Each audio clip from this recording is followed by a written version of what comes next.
요한복음은 우리가 잘 알다시피 시작할 때 대단한 선언으로 이제 시작을 하죠.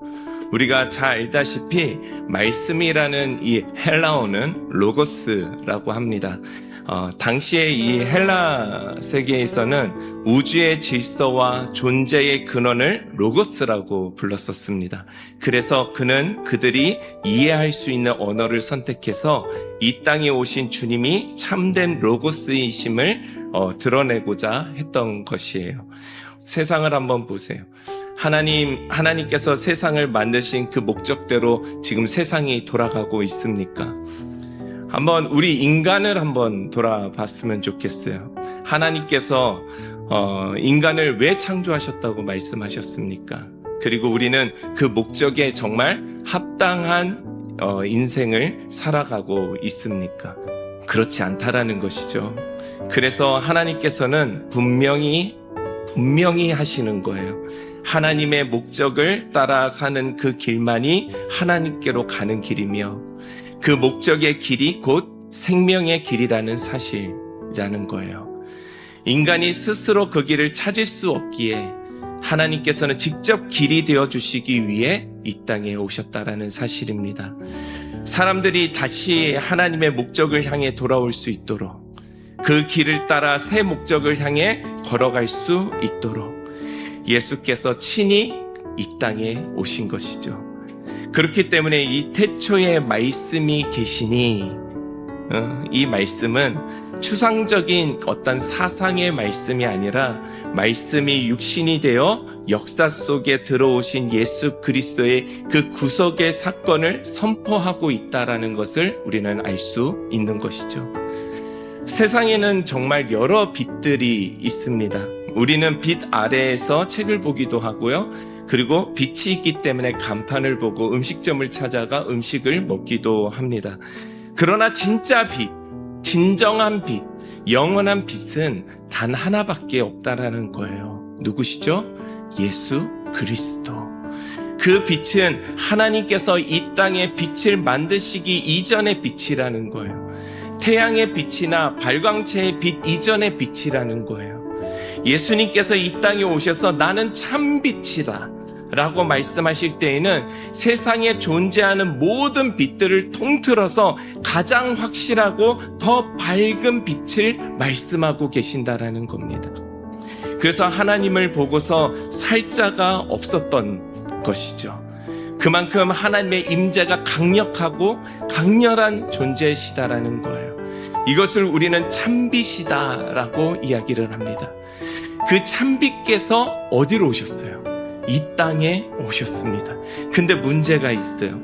진정한 빛, 강력한 빛, 어둠을 밝히는 빛, 죄를 소멸하는 빛, 살리시는 빛을 갖고 오신 이를 우리가 거부했다라는 거예요. 왜 세상은 참빛을 거부할까요? 그 이유는 세상의 본질이 죄악이며 어둠이기 때문에 그렇습니다. 여러분, 어둠이 무엇입니까? 어둠은 빛의 부재이며 빛을 거부한 상태입니다. 어둠은 빛을 받아들이는 순간 더 이상 어둠일 수가 없기 때문에 그래요. 그래서 어둠은 스스로를 유지하기 위해서 빛을 배척하는 것이죠. 본질적으로 어둠은 빛을 싫어할 수밖에 없는 거예요. 그렇기 때문에 예수 그리스도께서 이 땅에 오셨을 때 세상은 그렇게 그분을 환영하지 않았던 거예요. 그래서 예수님께서는 그런 우리를 위하여 죄를 감당하셨어요. 이사야서는 또 이렇게 말합니다. 그가 찔림은 우리의 허물 때문이요 그가 상함은 우리의 죄악 때문이라. 그가 징계를 받음으로 우리는 평화를 누리고 그가 채찍에 맞음으로 우리는 나음을 받았도다. 우리는 다 양 같아서 그릇 행하여 각기 제 길로 갔거늘 여호와께서는 우리 모두의 죄악을 그에게 담당시키셨도다. 그에게 죄악을 담당시키기 위하여 그분이 이 땅에 오셨지만 우리는 그분이 누군지를 몰랐고 그분을 배척하고 거절하였다라는 거예요. 하나님께서 이 땅에 오시는 것은 손님으로 오신 것이 아니라 누구로 오신 거예요? 주인으로 오신 거예요. 주인으로. 주인이 잠시 이런 거예요. 주인이 잠시 여행을 떠났는데요. 종이 그 집을 지키고 있었어요. 근데 주인이 하도 안 오니까 자기 집처럼 여기면서 살고 있는 거예요. 그러다 진짜 주인이 딱 나타났는데 자기가 살아왔던 습관 때문에 주인을 몰아내고 자신이 주인 노릇하고 있는 것과 비슷한 거예요. 그래서 영접할 수가 없는 거예요. 영접하는 자는 무엇이라고 말씀하시냐면 12절을 보면 그 이름을 믿는 자라고 이야기를 하거든요. 우리가 누군가를 영접한다라는 것은 믿는다라는 거예요. 신뢰한다라는 거예요. 믿는 구석이 있다라는 거예요. 우리가 집에 손님을 초대해도요, 믿는 구석이 있어야 초대하는 거예요. 믿는 구석이 없는 사람이 자꾸 만나고 자기 집에 오라고 그러고 우리 집에 온다고 그러면은 그게 굉장히 좀 좋지 않거든요. 초대하기가 어려워요. 우리의 존재가 그렇다라는 거예요. 하나님조차도 배척하는 자들이 바로 우리라는 거예요. 자기의 백성들에게 돌아왔지만, 참 주인이신 분께서 돌아왔지만 종이 주인을 알아보지 못하는 거예요. 그러나 그를 믿는 자, 그를 영접하는 자, 그의 이름을 믿는 자에게 무엇을 주신대요? 하나님의 자녀가 되는 권세를 주신대요.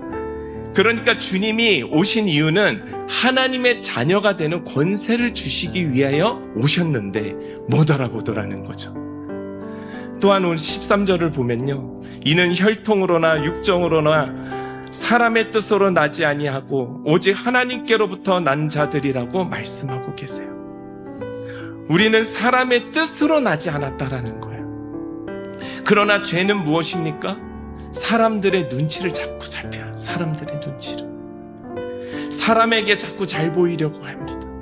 사람들에게 인정받으려고 합니다. 사람들의 사랑에 자꾸 목말라 있습니다. 그러나 성경은 말합니다. 우리는 사람의 뜻으로 나지 아니하고 오직 하나님께로 난 자들이라.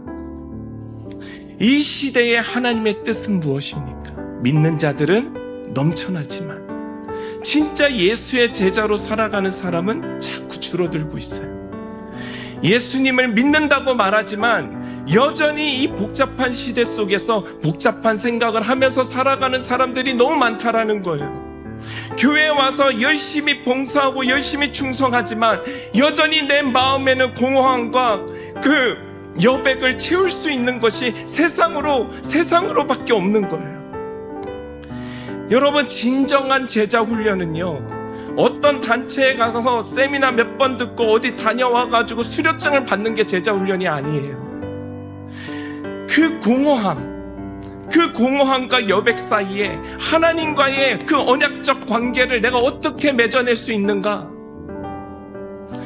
우리가 진정한 예수의 제자가 된다라는 것은 뭐냐면 우리의 공허함 속에서 하나님을 기억하는 거예요. 우리의 그 여백 속에 서서 하나님을 기억하고 하나님을 찾는 거예요. 이게 습관이 되어야 돼요. 이게 루틴이 되어야 돼요.